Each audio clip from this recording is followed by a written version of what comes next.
नमस्कार, special report देख रहे हैं आप। मैं हूं प्रशांत कटारे और स्पेशल रिपोर्ट में आज बात नाम पर सियासत की। एक बार फिर कांवड़ यात्रा से पहले कांवड़ मार्गों पर दुकान लगाने वालों को अपना नाम लिखने की मांग उठी है। पश्चिम उत्तर प्रदेश के बाद अब यह मांग मध्य प्रदेश में भी उठने लगी है।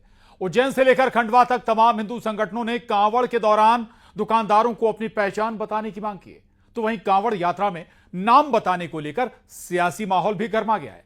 सपा नेता एसटी हसन ने कांवड़ यात्रियों को लेकर एक विवादित बयान दिया है। रिपोर्ट देखिए।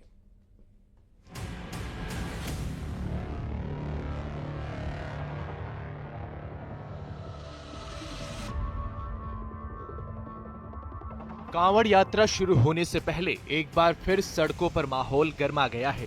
कांवड़ यात्रियों की यात्रा को पवित्र रखने के लिए तमाम हिंदू संगठनों ने मोर्चा खोल दिया है। एक बार फिर कांवड़ रोड पर ऑपरेशन नेम प्लेट शुरू हो गया है। पश्चिमी उत्तर प्रदेश में हिंदू संगठनों ने कांवड़ मार्ग पर हिंदू पहचान की मांग करते हुए मुस्लिम नाम छिपाकर होटल चलाने वालों की वेरिफिकेशन की मांग की है। तो अब ऐसी ही मांग मध्य प्रदेश से भी उठने लगी है। सावन के महीने में कांवड़ यात्री आएंगे और ऐसे में श्रद्धालु भी आएंगे। बड़ी संख्या में श्रद्धालु आने की संभावना जो है प्रशासन जता रहा है। लेकिन अब मांग उठने लगी है कि उज्जैन में जो है जिस क्षेत्र से श्रद्धालु गुजरेंगे और जो कांवड़ यात्रा गुजरेगी वो एक विशेष समुदाय का इलाका है। और ऐसे में क्या वहाँ पर जो है जो होटलें हैं, जो रेस्टोरेंट है, उन पर प्रोपराइटरों के नाम लिखना जो है जरूरी है। क्योंकि जिस तरीके से मांग उठ रही है, साधु संतों की है, हिंदू जागरण मंच की है या फिर अन्य लोगों की मांगे उठ रही है। बाबा महाकाल की नगरी उज्जैन में महाकाल मंदिर के पुजारियों और संगठनों ने रेस्टोरेंट और ढाबा संचालकों के नाम उजागर करने की मांग की है। श्रावण मास के पवित्र महीने में जिस रास्ते से हमारे श्रद्धालु शिवभक्त कावड़िया निकले, उस रास्ते को व्यवस्थित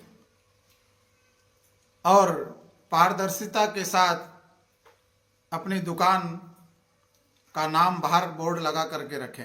सनातन धर्म को मानने वाले और श्रावण मास को मानने वाले का धर्म भ्रष्ट होता है या वो धर्म में अपवित्रता आती है, उनके संकल्प में अपवित्रता आती है, तो दोष का भागी तो वो दुकानदार भी होगा। इसलिए इस क्षेत्र की जितनी भी दुकान है जहाँ वेज और नॉन वेज दोनों एक साथ होते हैं, वहाँ स्पष्ट लिखा जाए कि यहाँ इस प्रकार का भोजन प्राप्त होता है और होटलों पर भी अपनी एक पहचान लिखी जाए, जिससे संकल्प जो सनातनियों का है वो खंडित ना हो। पूरे महाकाल पोच मार्ग क्षेत्र में जो भी होटल है, धर्मशालाएं या रेस्टोरेंट है या भोजनालय, वहाँ शुद्धताओं का विशेष तौर पे ध्यान रखा जाए। नॉनवेज बिल्कुल पूर्णतः प्रतिबंधित रहे। पश्चिमी यूपी और एमपी के उज्जैन में ढाबों की चेकिंग की मांग उठी है, तो इधर सियासत भी गर्मा गई है। समाजवादी पार्टी के नेता एसटी हसन ने एक विवादित बयान दिया है। एसटी हसन ने हिंदू संगठनों की तरफ से की जा रही जांच को पहलगाम आतंकी हमले से जोड़ दिया। ये देश के दुश्मनों से मिले हुए लोग हैं जो देश के अंदर शांति नहीं चाहते, जो हिंदू मुसलमान करके यहाँ की आबादी को बांटना चाहते हैं और आबादी बढ़ने के बाद देश कमजोर हो। इनका एक एजेंडा है, लोग इस बात को समझ नहीं रहे, लेकिन धर्म की आड़ में धार्मिक ब्लैकमेल करके ये सब हरकतें कर रहे हैं। किसने ये राइट दिया इनको कि ढाबों की चेकिंग करें? ये किसने इनको ये राइट दिया कि लोगों की पैंटें उतरवाएं? क्या इनमें और उन आतंकवादियों में कोई फर्क है जिन्होंने धर्म पूछ के पहलगाम के अंदर गोलियां मारी थी? ये भी एक तरह के आतंकवादी हैं और वो भी आतंकवादी थे। एसटी हसन के विवादित बयान पर बीजेपी ने हमला बोला है। बीजेपी प्रवक्ता प्रदीप भंडारी ने सपा नेता के बयान को सनातनी विरोधी बताया है। एसटी हसन या दिग्विजय सिंह, कांग्रेस पार्टी या समाजवादी पार्टी, नाम इन दोनों के अलग है परंतु कार्य एक है, हिंदू विरोध। इसीलिए दिग्विजय सिंह को कांवड़ यात्रा में नफरत दिखती है, एसटी हसन कांवड़ियों को आतंकी बुलाते हैं। कुल मिलाकर 11 तारीख को शुरू होने वाली कांवड़ यात्रा से पहले कांवड़ यात्रियों की पवित्रता को लेकर सियासत तेज है। ऑपरेशन नेम प्लेट भी जोरों पर है। Bureau report, news 18।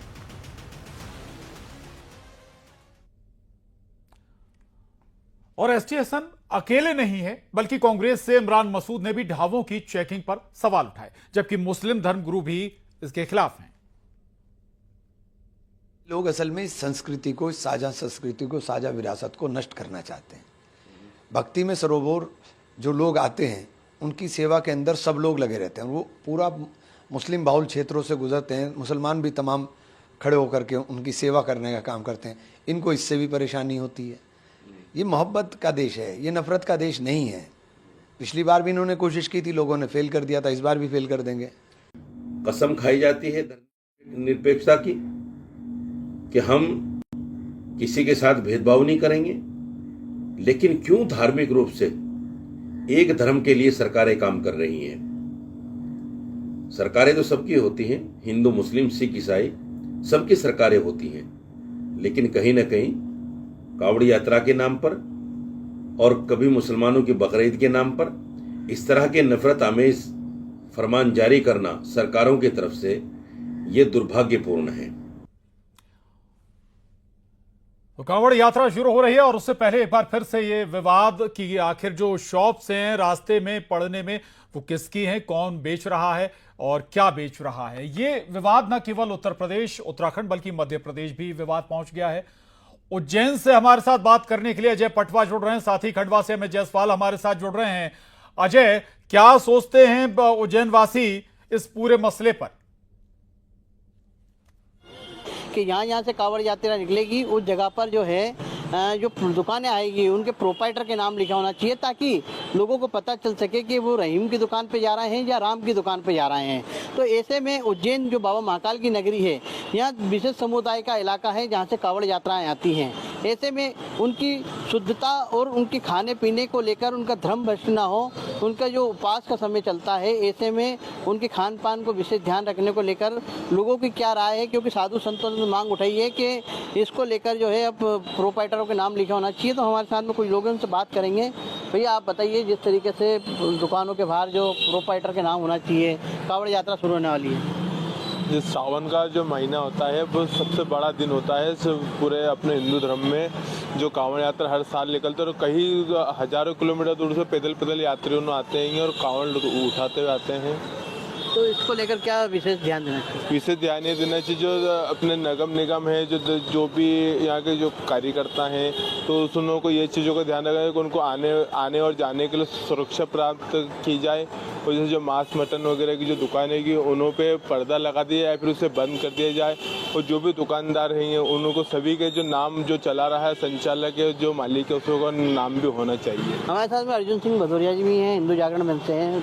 भदौरिया जी आप बताइए कि सावन का महीना शुरू होने जा रहा है, ऐसे में उनकी शुद्धता को लेकर कितना ख्याल?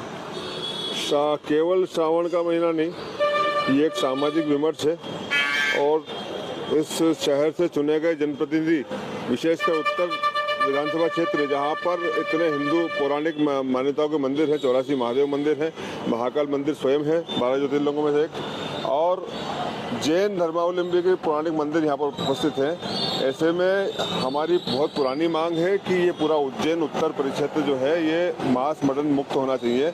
जब प्रदेश सरकार उज्जैन को पवित्र नगरी की नाम घोषित करने के नाम पर यहाँ से मदिरा की दुकानें हटा सकती है, तो मांस मटन की दुकानें क्यों नहीं हटाई गई? हमारे महाकाल पहुँच मार्ग से इतनी बड़ी संख्या में श्रद्धालु आते हैं और मांस मटन के चिथड़े हम पूर्व से विषय उठाते आ रहे हैं, परंतु ये ऐसा लगता है, ऐसा प्रतीत होता है कि ये केवल कुछ हिंदूवादी संगठनों या समाज के कुछ लोगों का ये विमर्श का विषय है। हमारे राजनेता जो हैं वो सुप्त अवस्था में सोए हुए हैं, उनको कभी प्रश्नकाल में उन्होंने विधानसभा में ये मुद्दा नहीं उठाया कि उज्जैन उत्तर परिक्षेत्र पूरा मांस मदिरा से मुक्त होना चाहिए। केवल मदिरा से मुक्त किया है, मांस से भी मुक्त होना चाहिए, हमारी मांग है। और सामाजिक विमर्श बनना चाहिए, समाज के सभी लोगों को इस प्रकार से चेतनापूर्वक इस विषय को उठाना चाहिए, हमारी मांग है। नितीश जी आप बताइए, उत्तर प्रदेश में और उत्तराखंड सरकार ने जो है कांवड़ यात्रियों की जो है उनके उपवास को लेकर, उनकी शुद्धता को लेकर जो है प्रोपाइटरों के नाम की बात की है। अब आपको क्या लगता है? ठीक है, तो उज्जैन से अजय लोगों से बात करें रहेगा अजय, और खंडवा से एमएस जायसवाल बने हुए हैं। अमित, खंडवा के लोग क्या सोचते हैं? पूरा विवाद अगर हम कहें ये एक बार फिर से मामला सुर्खियों में है कांवड़ यात्रा को लेकर। आखिर जो कांवड़िए हैं वो किस दुकान पर जा रहे हैं, कौन क्या खरीद रहा है, क्या खा रहा है, उसे पता होना चाहिए आखिर दुकान किसकी है। अमित जी, उत्तर प्रदेश के बाद उज्जैन से भी ये मांग उठी है कि जो भी दुकान है उनके प्रोप्राइटर के नाम लिखे होने चाहिए और उनकी पहचान स्पष्ट होनी चाहिए, ताकि सावन के महीने में जो श्रद्धालु हैं, जो कांवड़ यात्री हैं, उनकी आस्था के साथ खिलवाड़ न हो। खंडवा में भी ओमकारेश्वर ज्योतिर्लिंग है और अन्य धार्मिक स्थल भी है। यहाँ लोग क्या सोचते हैं और जो हिंदू संगठन से जुड़े हैं वो क्या सोचते हैं, उनसे बात करते हैं, क्या कुछ कहेंगे।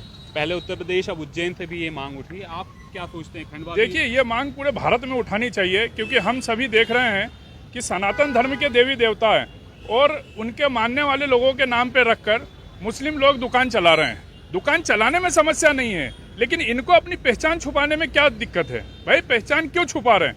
पहचान अगर किसी को पता चले उसमें क्या समस्या है? मैं अगर किसी दुकान पे खरीदी के लिए जाता हूँ, अगर दुकानदार का ओरिजिनल नाम हमको नहीं मालूम है, तब तो मैं नहीं जाऊँगा। जरूर आप अगर किसी रेस्टोरेंट में चला रहे, ताकि हमारी जो धार्मिक स्वतंत्रता है वो भी बनी रहे।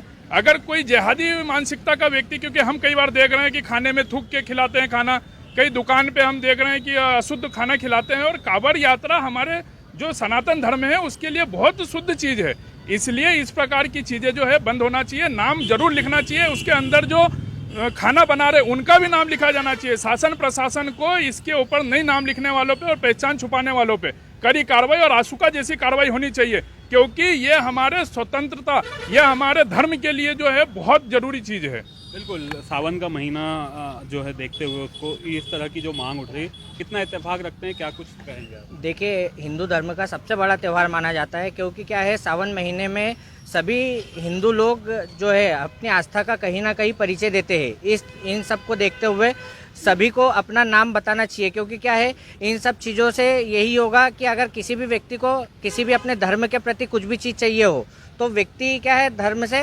रिलेटिव चीज़ भी अगर खरीदना होगा तो वो वहाँ पर जाके खरीद सकता है। बिल्कुल। क्या लगता है आपको, दुकान पे जब जाते हैं तो क्या आप नाम देखते हैं और देखना चाहिए? नाम तो देखना ही चाहिए, और पहली बात तो ये नाम क्लियर रहना चाहिए कि ये दुकान किसकी है। कई बार ऐसा होता है कि हमको लगता है ये दुकान किसकी है, किसकी नहीं है, हमको ही पता नहीं रहता है, तो नाम तो होना चाहिए दुकान पे। जी, ठीक, चलिए।